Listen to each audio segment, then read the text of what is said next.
O arquipélago dos Açores está numa zona de junção de 3 placas oceânicas. Temos a placa euroasiática, a europeia, a placa africana e a placa americana. E nós temos uma dorsal que atravessa o Atlântico, que é inclusive divide os Açores ao meio. Temos as Flores e o Corvo na placa americana e o resto na placa euroasiática. Ora, é precisamente nessa zona de separação de placas, na dorsal médio-oceânica, que se forma o novo fundo marinho, porque temos material incandescente, o magma, que vai ascender e vai formar o novo fundo marinho. Quando esse magma arrefece, vai criando fissuras e a água do mar fria vai entrar nessas fissuras, por movimentos de convecção vai circular e vai arrastar na sua subida imensos elementos como metais pesados, cobre, zinco, ferro, enxofre, dióxido de carbono, metano, estes gases todos que no fundo são tóxicos para nós, mas que ali vão, ao saírem em contato com a água fria, vão fazer, o enxofre vai se juntar com o cobre e vai oxidar e vai precipitar e vai formar aquelas chaminés com aquele fumo negro e tão vigorosas que nós vemos em várias imagens. E é precisamente por isso que nós vamos ter, que eles são chamados ambientes extremos, não é? Porque essa água vem extremamente quente, a cerca de 350 graus, vem com um pH muito baixo, bastante ácido, cheia de metais pesados e de elementos radioativos. Portanto, será que é possível vida nessas chaminés? E existem micro-organismos, que são os chamados extremófilos, que conseguem sobreviver a este pH, não a temperaturas de 350 graus, mas a cerca de 100, 110 graus, e conseguem resistir a estes metais, a esta radioatividade. Geralmente estes organismos podem ser ou arqueibactérias, que não são verdadeiras bactérias, são um grupo muito mais primitivo, ou podem ser bactérias, mas ambos são considerados extremófilos. Mas logicamente que a temperatura sai a 350 graus no orifício, mas depois existe um gradiente de cerca de 12 cm ao lado, já podemos estar a 20 graus e vamos ter uma quantidade de bactérias, as mesófilas, etc., que vão ser toda a base da cadeia trófica nas fontes hidrotermais. E se nós pensarmos em profundidade, geralmente nós temos muitas espécies, mas em pouca quantidade, porque vão depender de toda a matéria orgânica que cai da superfície. Mas nas fontes hidrotermais não. Nós vamos ter essas tais bactérias que vão conseguir produzir, tais como as plantas fazem fotossíntese, utilizando a energia do sol e o dióxido de carbono da atmosférica para produzirem açúcares, proteínas e lípidos para crescerem, não é? Nós ali vamos ter bactérias que vão utilizar a energia química dos fluidos das fontes hidrotermais, o dióxido de carbono, quer dos fluidos hidrotermais, quer o que existe dissolvido na água, e vão também produzir açúcares, lípidos e proteínas. E, portanto, os animais aí vão ter imensa comida e, portanto, podemos ter muitos animais, grandes quantidades de biomassa, e eles vão se alimentar de todos esses micro-organismos que ali estão à volta destas chaminés. E, ainda por cima, nós temos organismos, como por exemplo o mexilhão das fontes hidrotermais, que é tão divulgado e tão conhecido. Porquê é que existem tantos mexilhões à volta das fontes hidrotermais e não existem muitos gastrópodes?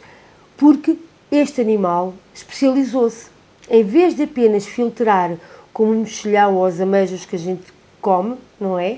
Ele nas suas brânquias, ele alberga bactérias que vão sintetizar matéria orgânica, ou seja, ele tem dentro do seu organismo como se fosse a sua própria fábrica, ou seja, as bactérias trabalham nessa fábrica e essas bactérias vão novamente utilizar a energia química dos fluidos hidrotermais, mais precisamente do enxofre, são bactérias açulfo-oxidantes, vão utilizar o dióxido de carbono que está no meio e vão produzir matéria orgânica e vão reproduzir-se. Portanto, é uma especialização e é por isso que estes animais conseguem existir, crescerem muito e existirem em tão grandes quantidades à volta das fontes hidrotermais.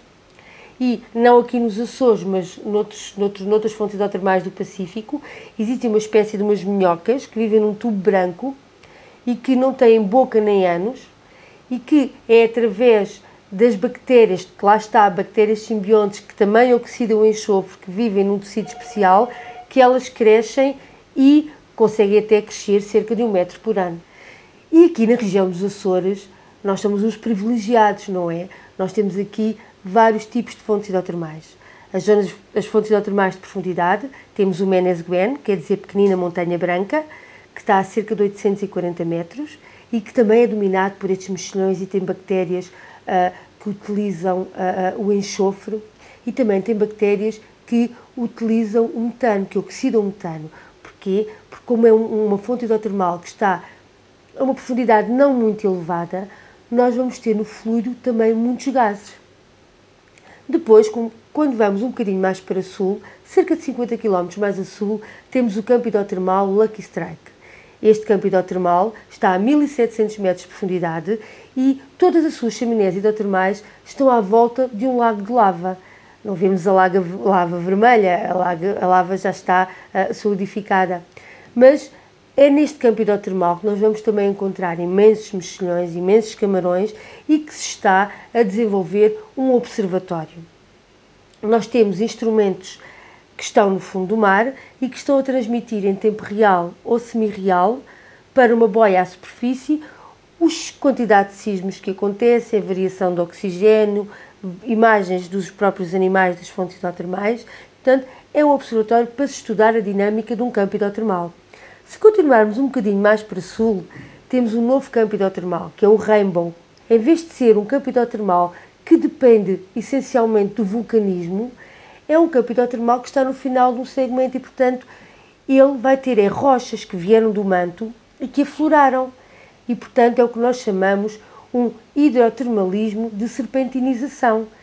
Portanto, é mais quente, muito ácido e os fluidos são muito ricos em metano, hidrogênio e enxofre. E existem alguns investigadores, quando estudaram estes fluidos, que encontraram moléculas pré-bióticas, ou seja, as moléculas antes de existirem vida. Portanto, e fala-se muito que realmente é em ambientes como as fontes hidrotermais que poderá estar a origem da vida e, quem sabe, em Marte ou noutros planetas, nós poderemos ter, se houver mar e se houver vulcanismo, poderemos ter organismos das fontes hidrotermais. Estes campos hidrotermais são tão diferentes e tão importantes que eles estão a ser protegidos.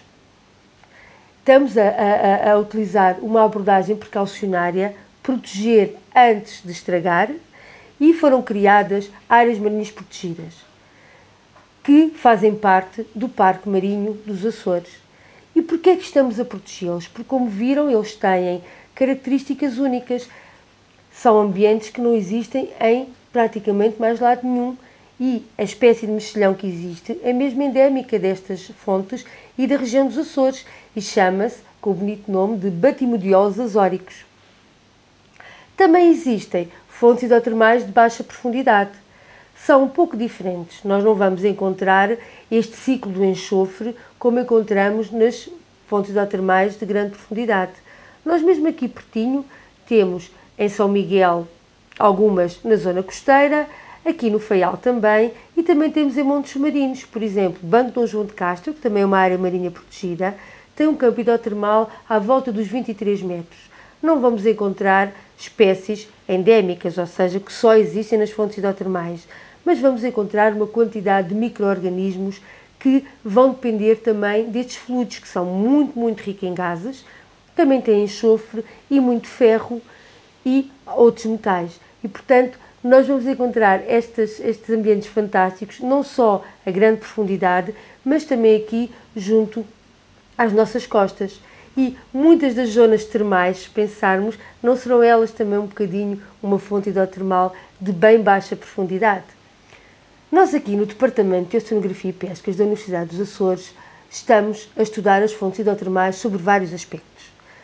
Estudamos o mexilhão hidrotermal, que é um excelente modelo, porque nós instalamos aqui na cidade da Horta o Laborta, que no fundo é um laboratório para estudar os organismos das fontes hidrotermais. Nós conseguimos mantê-los aqui, damos-lhe enxofre e metano, como eles gostam, e também temos o aquário pressurizado com o qual podemos fazer algumas experiências e, portanto, perceber quais são os mecanismos que estes organismos utilizam para sobreviver e qual é o seu tipo de alimentação. Estamos também a estudar as fontes hidrotermais do ponto de vista da sua estrutura trófica, quem come quem, e para isso utilizamos vários tipos de análises bioquímicas e químicas, como os isótopos, as gorduras e outros próximos bioquímicos. Estudamos também, quando temos o animal em experiência, estudamos a própria reprodução. Nós conseguimos uma vez aqui fazê-los fecundar, mas depois as larvas não foram viáveis. Temos colegas que estão a trabalhar nos aspectos imunes, na resposta autoimune destes organismos, e isso é muito importante porque, quem sabe, não será num destes organismos que podemos descobrir alguma molécula que poderá ter utilização no futuro, uma utilização mais aplicada tanto para a farmácia como para a indústria. Temos também estudos em ecotoxicologia, ou seja, nós sabemos que estes organismos vivem num ambiente cheio de metais pesados e, portanto, nós aqui estudamos a resposta desses ambientes, destes organismos a esses metais. Que mecanismos é que eles utilizam? São resistentes, não são? Até quanto é que eles são resistentes? E, portanto, também temos essa linha de investigação. E como veem, portanto, isto tudo tem bastante pano para mangas. Existem também outras linhas de investigação que são muito mais relacionadas com os observatórios, em que o que é que nós podemos estudar em contínuo, qual é a evolução temporal destas estruturas, ou seja, nós sabemos que as fontes hidrotermais dependem do vulcanismo e da zona de separação de placas. Como é que elas evoluem no tempo? No Pacífico sabemos que elas duram mais ou menos 12 anos, que é uma dorsal muito, muito rápida. Afasta-se a cerca de 15 cm por ano. A nossa dorsal é uma dorsal lenta, que se afasta a cerca de 2 cm por ano, que é a velocidade com que crescem as nossas unhas dos pés. Ora, nesses 12 anos, o que é que acontecerá a uma estrutura hidrotermal? E, portanto, nós também estamos a estudar a evolução temporal destas chaminés e destas comunidades e a ver qual é a relação do índice de condição destes organismos com os diferentes tipos de fluidos hidrotermais.